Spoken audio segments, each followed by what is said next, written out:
Well, good afternoon. Good afternoon and welcome to another webinar Wednesday featuring Managing Your Small Business Beyond the Pandemic, webinar series number 135. Yes, and as you might have read, our final 135. So we are going to be ending the Managing Your Small Business Beyond the Pandemic series. Weeks ago, the president said the pandemic's over. We wanted to make sure for sure.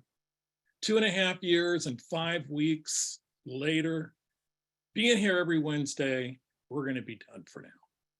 But we will be back with Webinar Wednesday again, and we'll be celebrating a milestone next week. So more on that in a little bit. So good afternoon and welcome, and let's get rolling. We got a lot to wind up on EIDL. What a perfect topic to wind up on the pandemic webinar series with number 135.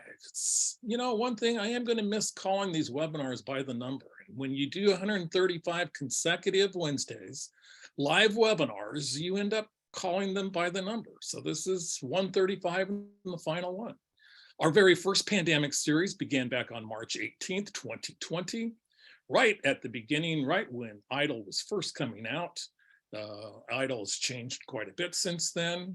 Had a lot of different types of programs, a lot of different options, a lot of different variables.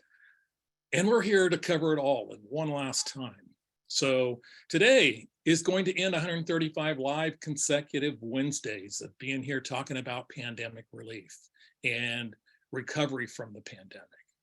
But again, we will be back with Webinar Wednesday, and next week we'll be celebrating our 250th Webinar Wednesday that started back in January. So maybe I'll be pulling out that old cake again. Yeah, I like that cake. So what will happen is our format will pretty much stay the same. Hopefully we'll have some more guest hosts in here to alleviate the boredom of seeing me so often. I'm technically on vacation this week, and for the last 135 weeks, this is how I take a weekly vacation. It's called Monday, Tuesday, Thursday, Friday. So this might be the last Monday, Tuesday, Thursday, Friday week of vacation for me. But our format will continue to be similar, the same, less pandemic relief information, but obviously we're going to be bringing in weekly guests that affect small businesses. We're going to bring in trends that are happening and relevant topics. Okay, I know that's easy for you to say, not so much for me today. But relevant topics are still going to be coming, along with updates in many areas of small business management, including, of course, marketing and HR and funding and other things till the end of this. But until that point, we're going to be ending in style today. We're bringing in Mr. Israel Lara Jr., and he will again cover your COVID-19 EIDL questions, and he will give you the repayment on EIDL and give you the information. Economic Corner today kind of is going to look at what's happening in the last week in the economy and what's ahead. We will give one last update, or maybe, you know, if there's relevant information down the road, we'll continue to update you, though it's not managing your business through the pandemic. So last update on the pandemic air programs here on October the 12th. We will have our marketing moment with Maureen. There's no maybe about that. Capital Corner is going to take a week off. Capital Corner has been pretty busy the last couple of weeks, preparing for the Eastern Sierra Capital Summit that went off last Friday. And you attended that, you saw some really great presentations, really some outstanding speakers on really unique, different, and exciting forms of capital. But Capital Corner is going to mostly take a week off. But as always, we'll entertain your questions at the end today, and also a poll. So feel free to use that chat for the poll question, the first one that's going to be coming up today. And our first question is going to be, well, let's do it on back to Kern County and back to the Kern County economy. And let's go to our number 2 industry. And I take this right out of our Bakersfield, California newspaper. Thanks for the content today, Mr. John Cox. And it's about California agriculture, and more specific, Kern County Ag. And for the first time, Kern County Ag is going to total over $8 billion. For the first time, what crop is number one? Is it almonds, pistachios, citrus, or grapes? You see a choice number 5, that should say other. And if you have a choice number 5 item today, please take that to the chat box. So what we have is we have pretty much 4 and another. If you think it's something else, I'll tell you right now, it's not going to be something else. It's one of those 4. And one of those 4, is it almonds, pistachios? So we got the tree nuts covered. Is it citrus or is it grapes? We're looking for the number 1 cash crop in Kern County, California for this last year. So we do have 58% of you that have participated. If you know, I kind of like that 60% threshold to get that nice, and there it is. Thank you so much. All I got to do is ask sometimes. You guys are so good. So the question is, as we are going to wind down and complete this, is that Kern County Ag over 8 billion for the first time. What crop's number 1? And with that, we're going to end the poll and share the results with you. And 71% of you say it's almonds. 12% say pistachios. Grapes, number 18%, is your second choice. And the winner is grapes, our number 1, specifically more so table grapes than wine grapes, but grapes continue to be the number 1 cash crop in Kern County. So that's 18% of you got that correct. Good job. Citrus came in number 2. What you're looking at is you're looking at them in reverse order. You know, sometimes I go straight down the list, and, you know, if I would have looked at this list, I would have maybe said, okay, he's doing that straight down the list. But, you know, last one I had to kind of back things up and do it backwards. So grapes number 1, citrus number 2, pistachios 3, and almonds number 4. Okay, let's stop sharing that particular poll and move on to our second poll question. We couldn't leave 135 live consecutive weeks without asking you, what was your favorite pandemic relief program? Was it the Kern Recovers program, the Paycheck Protection, or the EIDL program?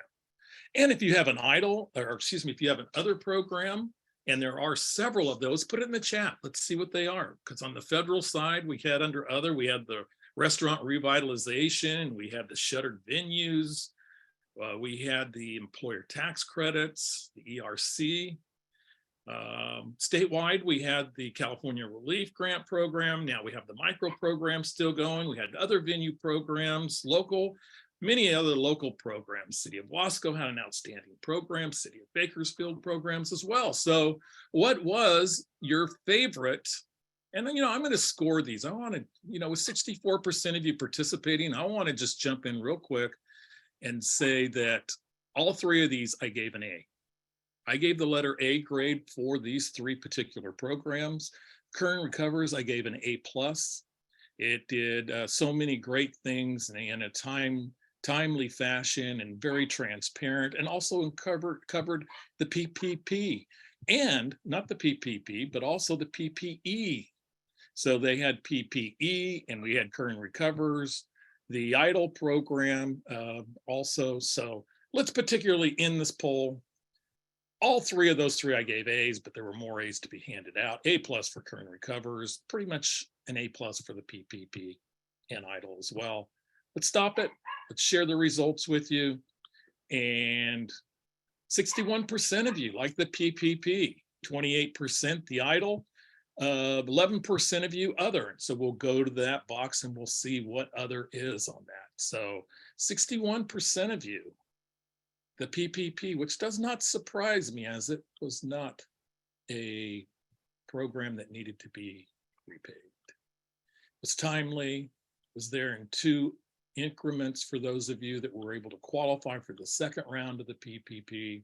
So all said and done, at the end of the day, the PPP, very popular and remains that way so today. So thank you. Thank you for participating in that. I see nothing in the chat, so I'm going to assume it's one of those that I had already mentioned as far as pandemic relief. And let's move on So just kind of an update on some of the key programs that are going on at this point. We have the California Dream Fund that is still open for those wanting to start a business that were not in business as of July the 2nd in 2019. And you can email interest to sbdc@csub.edu. More training cohorts are going. Recall with the California Dream Fund that the training cohorts, also then include one-on-one consulting and a business plan in order to apply for that $5,000. EIDL loan payments are beginning. We're going to get a good dose of that today, and also the state small business credit initiative. We had programs that were announced at the Capitol Summit on Friday with partners from both of the state agencies there. And there is money that's going to be rolling out to about $1 billion. Not really a pandemic relief program, but it did come out of pandemic relief. I guess it is really, but even so, it is tied more to the qualification of actually doing something along those particular lines. The California Micro Grant Program, our Kern County program, was extended to March 2023. So for those that had under 50,000 in sales in 2019, we will be able to work with you and to continue to work with small businesses, the very small businesses around Kern County, to get them this money by March of 2023. Mono County, the Grant and Forgivable Loan Program. What you're going to want to do is it is open now. You're going to want to see one of the Jeffs, Jeff Simpson, the Economic Development Director in Mono County. We'll see how that goes. The Employee Retention Credit, even though it ended over a year ago, the program still was, last I had heard, accepting those that were filing amended payroll tax returns, amended 941X forms on a quarterly basis. See your accountant or your payroll service for that. And the California Performing Arts Grant Program remains open at this time. As my dog is telling you, I am on vacation this week, except for today. So that brings us to Economic Corner and our relevant side of economic news. And President Biden has said this week that there's a very slight recession possible, and that recession is very slight. In bigger news, though, the federal deficit fell by 1.4 trillion in fiscal 2022. So the fiscal year ended with actually the federal deficit going down in 2022. A welcome sight for a lot of people that are concerned about the high amount of debt that the federal government has going into higher interest rates that will mean that more of the federal budget is going toward paying interest payments rather than going to people that need it in our economy and other programs throughout the United States. The strong labor market cooled in September, so we're starting to see that continue to happen. And with a strong labor market that's cooling, we see that moving on, that is continuing to kind of help the labor market. It's kind of helps out everybody looking for people still.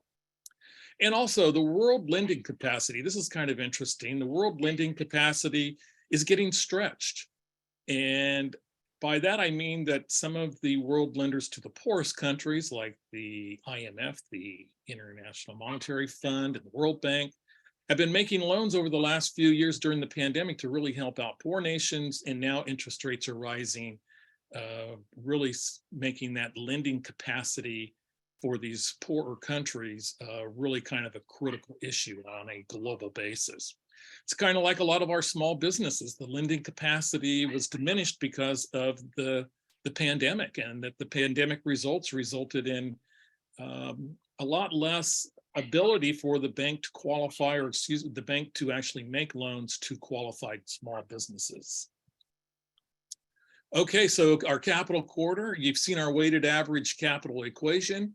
I would tell you that everybody that was able to understand this equation at the Capitol Summit last week was given a free business loan, but that simply would not have been the case. So now let's go to marketing with our marketing moment with our marketing maven, Maureen. Maureen, take it away, please. Thanks, Kelly. I was trying to answer somebody in the chat. She wanted to know if I want to know if anybody else is not able to put their comments in the chat. If they can't, go ahead and put them into the Q&A. So that was what her problem was. So there we go. Double duty, you know how that goes. Let's get started here. And what you got to remember with this, Kelly, is that this has to do with keeping marketing in succession planning, okay? I'm guessing Kelly's maybe taking care of the dog right now, but that's okay. Kelly, are you taking care of the dog? Or are you there? Anyway, I can see it. All right, so Kelly, it's all about the biscuits. All right. It's all about the biscuits. So Milt's Coffee Shop is an iconic, it's an iconic restaurant in town in Bakersfield. It's been here for a really long time, and everybody gets upset about the biscuits. And the idea of if there's a new owner, right? So a new owner took over recently, so that's what we're going to talk about today. In fact, the way I learned about this is I had gone to the weekend that it turned over to the new owner. I had gone out to breakfast with some friends of mine, and it was all the talk all around the place that there was a new owner, and what about the biscuits? Everybody's favorite was the biscuits and gravy. And the gentleman who bought it used to work there, and he has other restaurants in town. So I wasn't too terribly worried about it, but it was all the rage. I couldn't believe it that weekend, and even on social media. So today I went ahead and went in and looked at, just, Googled, Dr. Google's always my friend, Googled it, and just came up here that showed us, how much in the news this was. In fact, since that time, there's even more, because I went back to look at it. I was kind of on the fly trying to put this together. But Stephanie Diaz wrote a lovely article for the Bakersfield Californian. I think it was in just this last week. That's right, it was last week. And so take a look at what he's talking about. Mr. Kovenauer, I butcher the name, I'm sure, and I apologize to you, sir. Anyway, I'm guessing maybe what he did was he contacted Stephanie Diaz over at the Californian. She is in charge of their I Street section and is always looking for a good story. What's my point in this is that whether you should always have contacts with your media. Now, in the I Street section, they do a lot with restaurants and anything to do with entertainment and, nonprofit kind of things. But I loved her article, and you should check it out if you haven't read it. It reads really nicely, but I just stuck these in here to where you can show what he was talking about. See, it's a 6 decades long family business. And I don't know that people, when they're doing succession planning, are thinking about incorporating a marketing strategy, I guess is a better word for it than a plan. How are you going to do the public relations part of it, really? But this is a 6-decade-old family-run business. And so this gentleman was talking about how everybody was talking about it, and yes, they were. It was blowing up Facebook. And what they really want to know if the food was going to change. That, you get to people's hearts and minds through their belly, right? Anyway, I'm guessing too that perhaps he probably connected up with Channel 17, because I know they did a story on it. In fact, it just popped up on YouTube. I think they had uploaded something to YouTube too.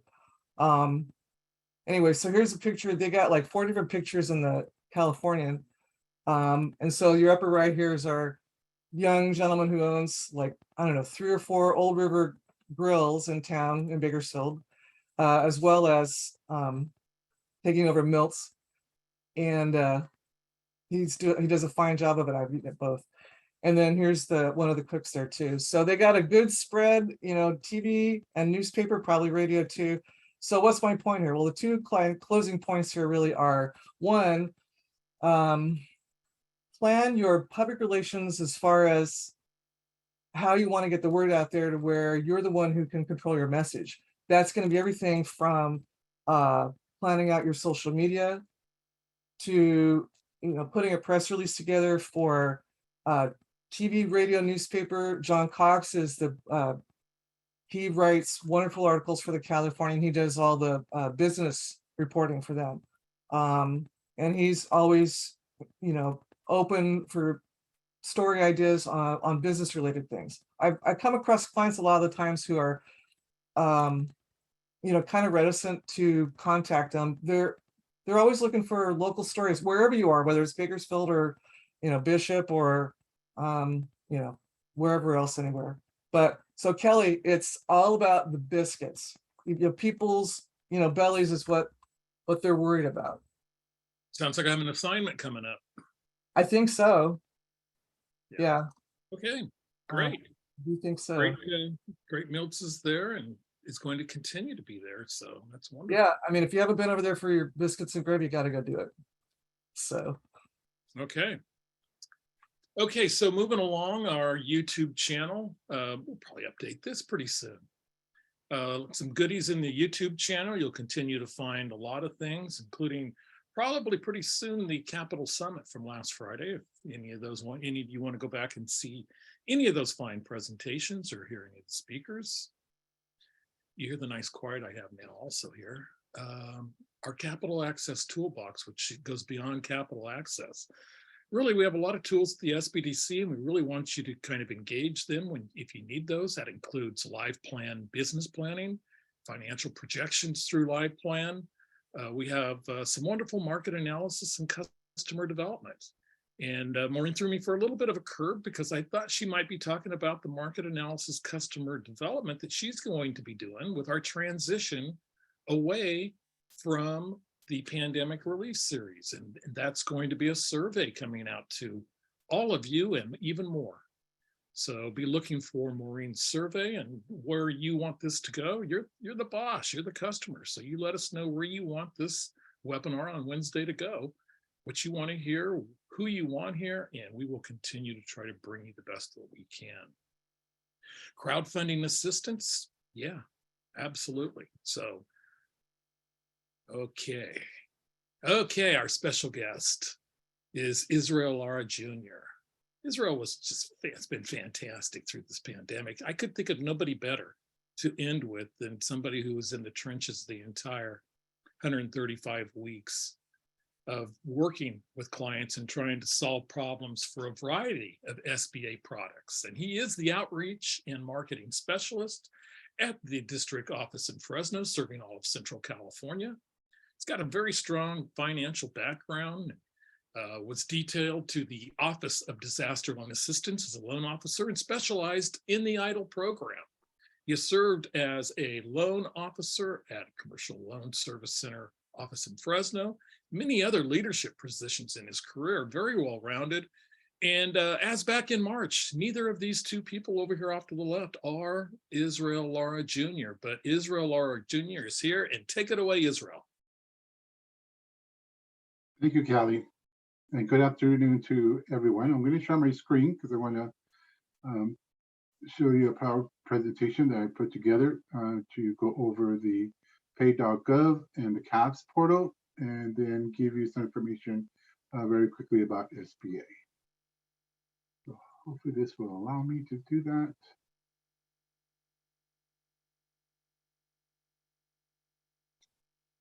So can you see my screen, Callie, just to make sure? Yes. Thank you. So if you have any questions after our presentation, I did put this on the Q&A or in the chat box. You can email us at fresnoofficehours@sba.gov. So after our presentation, if you have additional questions, you can go directly to your email and email us any of those questions. Just as a reminder, when you do email us, please make sure you enter your first and last name, the question in regards or the technical assistance that you're requesting, the address of the business. For those who are already in business, if you're a startup, definitely put in your first and last and phone number, and then your general question or technical assistance that you're requesting. As part of today's presentation, I also wanted to go over, I think Callie spoke a little bit about funding. For those who are still seeking some additional funding, I know a lot of you have taken advantage of the PPP program and also taken advantage of the economic injury. But for those who still are requiring some additional funding, you may now go to our funding program page. This is right directly from our Fresno District Office webpage. And all you have to do, I wanted just to go really quick and introduce you to Lender Match. Once you click Lender Match, you'll be opening a page that allows you to register and find lenders in your area, specifically to the project that you're needing to fund. Once a lender is matched to your program or your business, they will reach out to you and then provide you a checklist. Once you receive the checklist, this is where Callie comes in, because you're going to need someone, that Callie said, to help you edit and update your business plan and your projections. And so once you get a couple of lenders that are matched to your project, then you take that information, that checklist, to Callie, and then Callie will do the rest and helping you secure that loan package and get it ready for submit. But I just wanted to make sure that you are aware that there are other programs available through SBA, and Callie would be more than happy to assist you in making sure that you fulfill your loan packet and submit that on a timely manner. At this time, I also wanted to go over our PowerPoint presentation, and this we're going to be going over. Let me get the.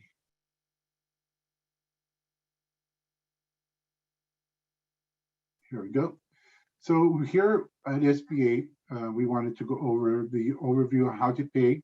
So welcome to the webinar series, COVID Economic Injury Disaster Loan Repayment Assistance.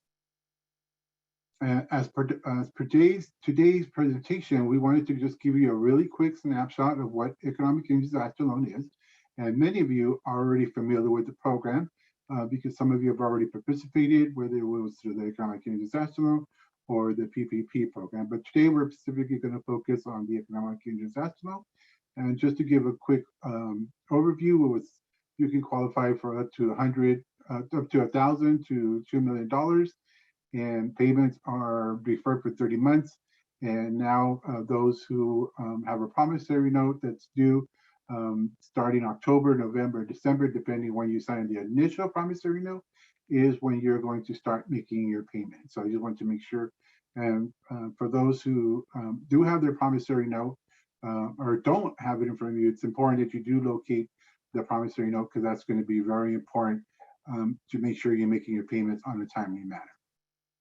So, important idle facts: does interest occur during the deferment period? Yes. So as soon as you sign the promissory note, interest did start occurring on your loan.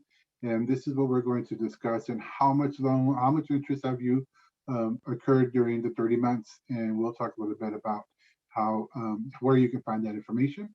What can I use the loan proceeds? Just wanted to remind those borrowers may use the COVID idle working capital loan proceeds to make regular payments for operating business expenses and to pay business debt incurred at any time, including business credit card debt, payroll, rent, mortgage utilities, and other ordinary business expenses. You may not use the funds to expand your business. So there has been new legislation passed. The SBA will be starting auditing at random individuals, and we just want to make sure that you're prepared with the correct information if you are chosen for that audit. Can this loan be forgiven? No, this is not a PPP loan, as I mentioned, and as Callie mentioned in his presentation. These loans do need to get paid back, and so we want to go through the process and how to do that. Report fraud, waste, or abuse. If you feel that somebody applied or misled you on applying for economic disaster loan and there was fraud, you can always contact the Office of Inspector General. Here is the hotline telephone number, 1-800-767-0385. Again, you can always go to the SBA Office Inspector General website and submit a complaint form as well. So if you reported that your identity was stolen, this is also, you can also send an email to ID theft records at SBA.gov. Again, that is ID theft records at SBA.gov.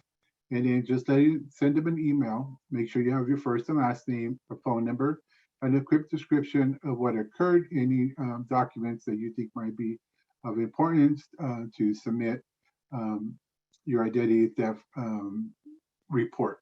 And if you need some additional assistance, like I said in the beginning, you can always email us, and that email is on our chat box or Q&A, one of those. Next slide is paying your COVID economic injury disaster loan. So 2 steps to pay your loan: setting up the account in CAFS. This is the record keeping system where you can find your loan balance, your interest paid or interest owed, record of payments, and other information. So it's very important that if you want to monitor your progress and your loan amount, you definitely want to create a CAFS account. Now, to submit a payment, those who are in front of the computer, you might want to type in www.pay.gov if you haven't already started making payments. This is the way you can set up and make online payments for your economic and disaster loan. And this is also going to allow you to set up automatic payments for the next 30 years so that you can make your payments on a timely manner. So these are the 2 portals that we'll be going over today. So all loans receive 30-month deferment from the date of the initial note. So that's your promissory note that you signed the first time. If your loan was increased later, your deferment of the loan amount is still the date of the initial loan. After the deferment period ends, the borrowers are required to make regular principal and interest payments beginning 30 months from the date of the note. Now, there is no penalty for you to start making payments early, especially those who are concerned about the interest being accrued. You can go ahead and start making payments now. If your payment's not due until January, you just want to set up your account, I recommend that you do go ahead and set up the account through CAFS and set up your payment plan through Pay.gov. Hey, Israel, your slides are not advancing. Oh. So I don't know if you have a quick fix for that, or hopefully. Let me see. How's that? No? Still on your main SBA slide. Let me see if I can. How about there? Yes, that was a different slide. Okay, so I'll have to navigate through the main spreadsheet. Okay, let me go back to where I was. So can you see this slide, create a CAFS account? Yes. Okay, now we're back. Sorry about that. So creating the CAFS account is the next step that we're going to follow. And so this is the page that you're going to go to. If you did go to pay.gov, in the middle of the website, there is a link for you to go to CAFS. If you are there now, I recommend that you go ahead and click on the CAFS link if you're on pay.gov. And this is the page that's going to come up. And so we just want you to be familiar that you are on the correct page, and this is how you're going to set up your CAFS account. Once you are on that CAFS account, it's going to ask you to create a user and a password. And so you'll follow the instructions on the page. And this is very simple because all the instructions that I'm providing today are also on the pay.gov website. So it's very important that you start at pay.gov. And then this will make it a lot easier for you to create and set up your payments.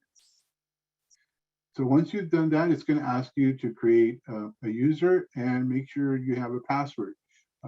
For those who have a corporation or a nonprofit or an LLC, and you sometimes experience some turnover or somebody retires, it's a good idea to have 2 individuals set up the account and have a notebook or a file system that you write down all the information that you're using to create the account, so that in the future, if somebody needs to go back and double check on something, they'll have access to the CAFS account and the pay.gov to make sure they can update any payments, change any bank accounts. So it's always important for those who have LLCs, corporations, that you have a 2-system person to help set up the account, just in case you need somebody else to assist and maintain the records.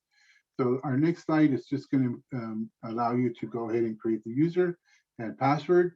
Just make sure that you create something that you're going to remember, write them down. And I always remind people to use, if you're using Google, go ahead and bookmark all of these web pages. And then you can also bookmark, if you're using Explorer, save it under your favorites so that you can go back and reference these websites in the future. Again, if you're going to go ahead and do the drop-down box and choose the appropriate, you're the borrower. And so that's going to allow you to put your information and making sure that you put your, you're going to put the information that matches exactly that's on the promissory note. So that's very important, why it's important that you have your promissory note in the system. So next slide is, this is what it looks like when you click on borrow. So we just wanted to give you a quick overview. And then you're going to click the United States, and then it's going to ask you for the zip code. And so you want to make sure you click on the zip code, look up, and then it's going to give you the street address. You're going to enter the business address and the address that you submitted when you did the promissory note. So that's very important that all the information matches.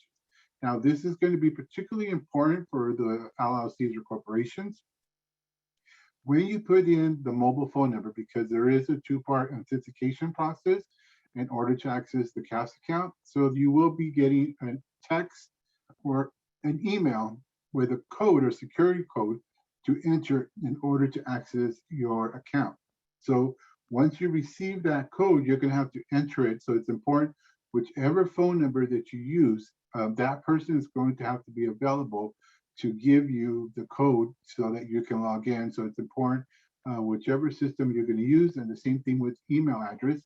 If you're a small company and you don't have a business email and you're using your personal, this is the time I would recommend reaching out to Callie and helping create an email for your business, either through a Google account or an Outlook, specifically for this purpose, because this, for the next 30 years, you're going to need to monitor and update your system through CAS and Pay.gov, because of the mortgages or the loans are going to be for 30 years. So I wanted to just keep that in mind. So making sure that you have a phone number and an email that you're going to be able to access. And if you are going to create an email, make sure you write the username and password along with the username and password for the CAS account and the Pay.gov, because all that information is going to be important in 2 or 3 months, because it is going to ask you to update the password on a regular basis, and it's going to ask you some security questions that we'll go through as well. So on the next slide, again, you're going to need the Social Security number and the SBA loan number. So this is why it's important that you have the promissory note in front of you. Just read through and skim through all the sections, and the person who applied for the SBA economic and disaster, that's the Social Security number that you're going to utilize. So it's important to have a file with all this information: who applied, what Social Security number you utilized, any security questions that you're going to be using is going to be important. So again, these are the 3 security questions that they're going to be asking, and then they're going to make sure to authenticate you to make sure you're not a computer just trying to get into the system. So this is why it's important, especially for those who have an LLC or corporation. People retire, and you want to make sure that somebody has access and written down all the information in a file or on your computer so that you have records. Or you can always do what I do. I just take a picture with my iPhone, because sometimes I do forget the questions, even though I shouldn't, but sometimes I do. So I always make it a process of mine to take photos with my iPhone, just in case I do forget, and then I put them in my special folder. So there are different ways of remembering. And so this is the process to authenticate your account. And this is why it's important, because once you do get onto that page, it's going to ask you to choose a mobile or a text. And this is why I mentioned earlier that it's important that you use the phone number, because either a cell number that you can receive a text, because it's going to send you a PIN in order to access the account. Every single time you try to access your capital access account, it's going to require a PIN. So this is very important, the email and the phone number that you use, or the phone number that you use, so they can call you. So you have 3 options. So this information is very important. So we're going to go into viewing loan list. So once you set up your CAS account, this is the page that you're going to see. You want to make sure you toggle right here where it says borrower, and then it's going to populate all the loans you've had under that Social Security. So if you've had a 7A or a 504 in the past, you've never accessed CAS before, this is where you're going to generate and populate. Once you click borrower search, and all your loans will populate. Now, for those who already have a CAS account, you might want to just go into CAS account and look up your EIDL loan. And if it's the same Social Security number, it should populate automatically without having to create another account. So here is some more information. If you do need assistance in on Capital Access Financial System, you can reach them at 1-833-572-0502. And all this information that we're providing to you today is on the Pay.gov. Just go to the CAFS link, and then it will open up all of these slides for you. Just follow the instructions. And again, the phone number for the CAF support is 833-572-0502. And the email to them, again, first and last name, the type of technical assistance you're requesting, and the business name and the address, and the loan number. You can send it to cls@sba.gov. And this is for CAFs, not for Pay.gov. This part of the slides are just for CAFs. Now we're going to go into Pay.gov, making EIDL loan payments on Pay.gov. You want to make sure before you start, you will have the promissory note, the borrower's name, the business address, the SBA loan number, the federal ID number, Social Security number, payment amount, you'll find out on the promissory note. And again, save all passwords, save all usernames, save all the website pages using your favorite option on your browser, or you could bookmark them if you're using Google. So this is what you're going to look for, the Pay.gov. You're going to select the payment of 1201 because you are a borrower, 1201. And then once you click the borrow 1201, this is the form you're going to be generating. And it is the 1201 borrow payments. And so you want to make sure that you're on the right page. Once you get there, it's just going to ask you some very simple questions. Borrower's name, borrower's address, the city, state, zip code, SBA loan number. This is why it's important. Now, if you don't have the SBA loan number and you need locate, you can always email us in the email that we provided you in the chat, and then we will respond to you as quickly as possible. And we'll provide you the loan number, just again, first and last name, phone number, and any technical assistance that you're requesting. The next slide, you must create an account if the agency told you to create an account. So if you have an economic disaster, you're definitely going to have to create an account for Pay.gov. And then you also want to create an account for CAFs because your accountant, your CPA is going to want to probably have some records of what payments you made, how much interest you paid, how much interest is still owed due to the deferment. And so you want to have all that information available to you and your accountant, especially for those who are going to file your taxes at the end of the year. Who should create an account? Again, if you're likely to make more than one payment, unless you're going to make a balloon payment, you can just make one payment paid through Pay.gov, and then you will get a letter saying you paid in full, and we'll get that into a little bit more detail. Next question, if you do need assistance, please go to Pay.gov, contact customer service, and their phone number is on their website. So you can contact them directly. And if you need additional assistance or you cannot find their contact information, again, you can reach us at the SBA office. So here we're going to go through some very quickly questions that are asked continuously. What are the program record keeping requirements? You must retain tax returns and financial records for all loans for 3 years. So you got to make sure that you would keep your records for 3 years. And Congress just passed a new law that allows SBA and IRS to audit the records up to 10 years if somebody reports fraud. So you want to make sure you keep your records for at least 10 years.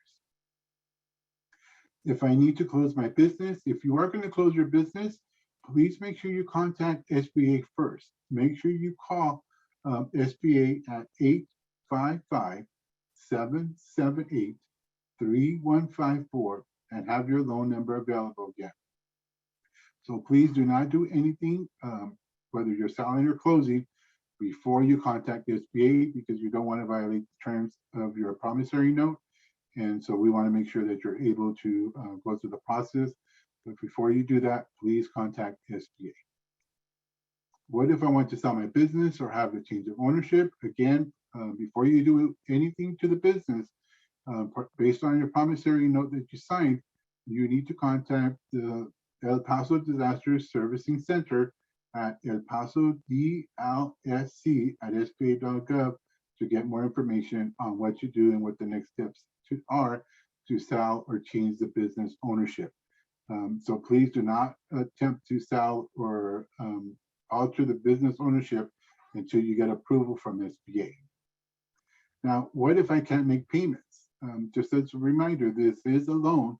You are responsible to making payments. So if you cannot, please contact the National Disaster Loan Resolution Center, and their number is 714-550-9566. And so if you're not able to make your payments, this is the number. These are the folks you will contact and letting them know, and then they will figure out whether a payment plan or what they'll need to do to assist you in making those payments. So how do I get a loan payoff amount? So those who have already paid the loan and they want your CCC filing, you can always send a full one payment with your 10-digit loan number to the U.S. Small Business Administration, P.O. Box 3918, Portland, Oregon 9728-3918. So if you want to pay it off in one payment or through a check, this is the address to send it. Once you do that, then you will be getting in the mail. You should receive a pay in full notification via email in approximately 4 to 6 weeks from the date of the account status is updated in full. You still want to create a CAS account because this is going to help you determine if they received your check on a timely manner. And you always want to make sure that if you are going to be sending checks, rather going through the Pay.gov, you want to give at least 10 days in advance. So if your payment's due on the 1st, you really want to send it out maybe 10 days before that, because you want to make sure that it does get there on time. It's not postmarked. The payment needs to be there on the date it's due. So how do I remove the blanket lien from the business collateral after my loan is paid in full? Again, we are able to assist you through the Pay.gov at SBA. We're not able to file the UCC filing. That you'll do through your Secretary of State, and for our purposes, it would be the state of California. And if you need assistance, you can always reach out to Callie here at Small Business Development Center, or you can call us here at SBA, and then we can connect you to the right department to assist you in making sure that's being taken care of correctly. And so here's the email again. It's for El Paso DLSC@sba.gov. And that concludes our presentation today. And so I want to thank Callie and Maureen for having me today, going over this. And again, this is the email. If you have additional questions, Fresno office hours @sba.gov. Thank you, Callie. Well, thank you. And looks like we have a few questions for you today. We're not letting you out of the hot seat that easily. A lot of information to go over there. A lot of consequences that people don't think about when you make or you receive this type of a loan, and really a lot of things. My question is have you heard anything from lenders regarding collateral if a borrower needs another loan? Like, say if they want to get a 7A loan after already having the EIDL loan in place with the blanket lien. Is there consequences in that loan being in place in order to get other financing for their small business? You know? Yes, SBA is being flexible in moving the position in order for you to qualify for a bigger loan. Definitely send an email to El Paso Servicing Center. And if you need more information on the loan center, email us at FresnoOfficeHours@SBA.gov, and we'll provide you the guidance and how to do that so that you're successful in applying for the other loan. And again, you can always go to lender match if you need to borrow funds. And then once the lender is matched with you, you will definitely come back and connect with Callie, and then Callie will assist you in putting together the checklist. Is that correct, Callie? Absolutely. And that's fantastic news to hear that SBA is virtually subordinating. They're giving up their lien position to help small businesses acquire more capital. Because that was one of the questions we were going to have when this whole process ended, is if a borrower needed a bigger loan, would they have to pay off their EIDL loan in order to get a bigger loan? So this is welcoming news. Thank you. Okay, some of the questions in here that are not from me. Where can I find my monthly statements? I'm already paying on Pay.gov, but statements are not available there. I emailed Pay.gov customer service twice, and they haven't been able to help me get my statements that she needs for bookkeeping purposes. So again, as we mentioned in our presentation, CAS, if you go to pay.gov, in the middle of the website, you should be able to, and let me see if I can bring it up here really quick.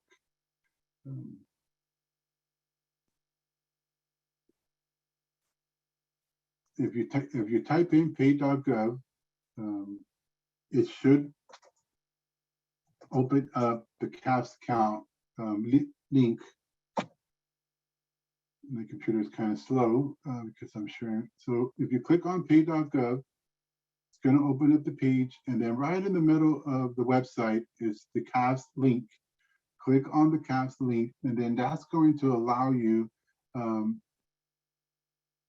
So if you click here, right here, and right in the middle of the page, here's the information, SBA Capital Access Financial System. This is where you want to actually click, and then it's going to allow you to log in and how to enroll and log into CAS. All the information that your CPA and how to monitor and keep track of all your payments is going to be through CAS. So even though you're making your payments through Pay.gov and you're registered through Pay.gov, this is why we make it a point that you create a CAS account, because that's going to give you a true picture of how much interest you accumulated in the 30 months that you did not make payments. And some of you might want to make that payment in one balloon payment, all the interest that you've accumulated, so that at the end of the loan, you're not having to make a one full payment of interest, which is going to be much larger than the initial payment that you have on the promissory note. And so definitely SBA Capital Access Financial System is a place to get all the information. Once you start the process, you'll become the expert on your specific loan amounts and balances. Okay, great. Next question. Is SBA sending paper invoicing? So they are sending paper invoices only once. You should have received something in the mail. But if you didn't, you are receiving emails, and they are sending reminders with instructions with the links to go to Pay.gov and CAS. So I just want to make a reminder, if for some reason you did not receive a paper mail, does not mean that you don't have to make payments. You are receiving emails. It is on your promissory note that you are to make payments. This is why it's important. That's why SBA is doing these PowerPoint presentations, to let the public know. This is why we're sending multiple emails for those who, for some reason, either moved or their PO box changed. We want to give you another way of connecting and making sure you start making your payments after the 30-month deferment. Next question is, my loan was dated June 24th, 2020. When are my payments due? So that would be 2.5 years after that. So would that be Christmas Eve? Yes, probably in December. But the best way of finding out is always going to Capital Access Financial System, because that's going to give you the date. And then once you get the date, then you're going to go to Pay.gov. And then there's a commercial where it says, just set it and forget it. And that's what I tell my callers, just set up your automatic payments today. And if the first payment is going to be in December, you can set up your payment today, and the first one will be coming out of your account in December, so that you know it's already set up. You have access to it, and you know how much interest and when the payment's going to be due in December. Yeah, and Merry Christmas. As it pertains to idle funds, can you please define expand? I believe that's in use of funds. We had to update old equipment and fixtures to remain compliant. We looked at this as normal operations. So if you bought new equipment to keep up with the demand because of COVID, or any expenditures to update equipment, you cannot open a new restaurant. Let's say you have one restaurant in one location and you want to open up a second one. That would be expanding. But replacing equipment, because to meet the requirements of COVID, then you're just doing course of regular business. Just make sure, I do get calls if I buy a new car, buy a new house, renovate my son's bedroom. Those are not business expenses. So those are very clear. But anything that's going to help you keep your current business or clientele, those are, of course, regular business expenses. Your mortgage, if you own the business, rent, if you're paying rent to a landlord, those are all normal expenses. Utilities, normal expenses.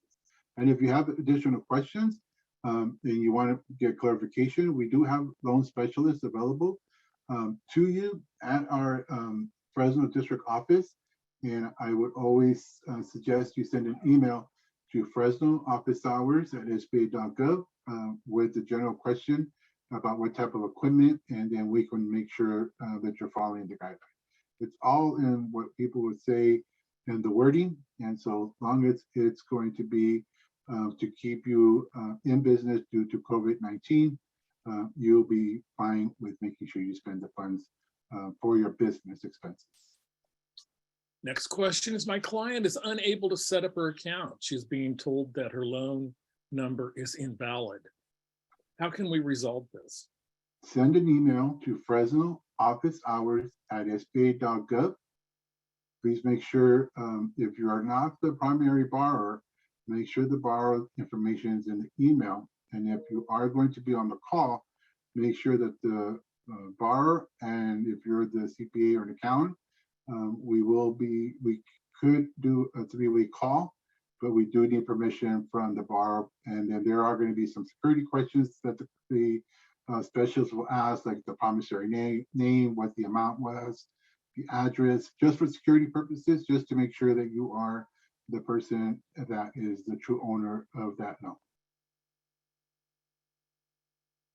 Okay, next question is, on the Pay.gov site, when entering the SBA loan number, is it just the loan number by itself, or should it be preceded by the EIDL number? No, just the loan number. The application number is a different number. For the Pay.gov, it's only asking for the promissory loan number.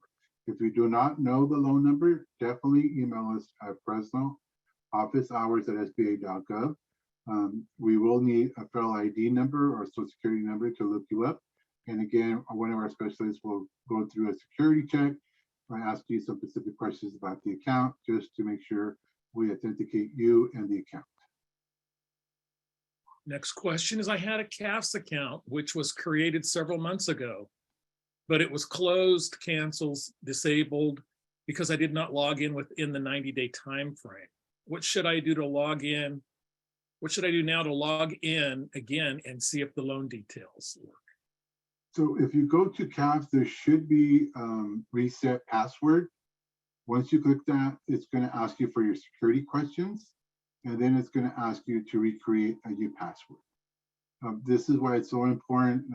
Through our presentation, we tell our callers to write down the security questions, write down the user and passwords, because it is going to send you an email letting you know that your password, if you're not activating or viewing your account on a regular basis, will expire. But just follow the instructions on the website and just click on the tab for renewing your password.